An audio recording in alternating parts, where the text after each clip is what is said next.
C'est-à-dire que on reçoit une éducation qui est stricte, mais qui n'est pas forcément adaptée à la réalité.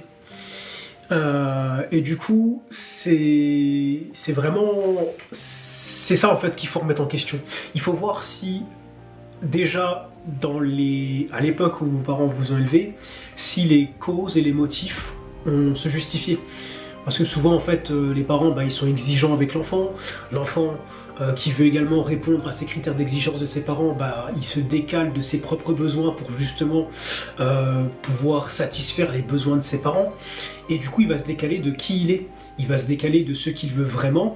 Et en fait, il va se mettre de côté. Et c'est pour ça, en fait, que souvent, dans les fratries, on observe toujours... Souvent, il y a une régularité, si vous voulez, des schémas. C'est-à-dire que le premier, c'est l'enfant, on va dire, à peu près modèle. C'est le premier, c'est, on va dire, laissé pour les parents, mais malgré tout, il doit être parfait. Lui, il se perçoit comme responsable, comme l'enfant qui doit satisfaire ses parents à tout prix, qui ne doit pas faire d'erreur. Ensuite, s'il y a un deuxième frère et sœur, là du coup il va se sentir responsable, donc souvent il va être parentifié, donc on va lui rajouter des responsabilités, donc on va éviter de vivre l'enfance. Donc ça va être un peu délicat.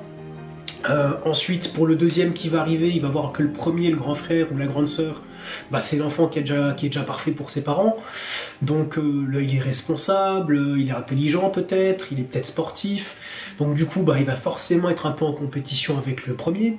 Si on a un troisième, qu'est-ce qui va se passer ? La place du premier qui est parfait, c'est déjà pris. Le deuxième, il est en compétition, donc souvent il va aller dans le sport.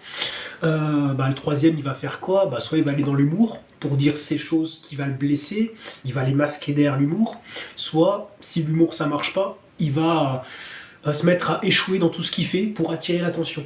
Parce qu'en fait, il faut comprendre que les enfants, tout ce qu'ils veulent, c'est de l'amour, de l'attention, c'est la seule chose qu'ils veulent. Et ils ont besoin d'un cadre, bien sûr.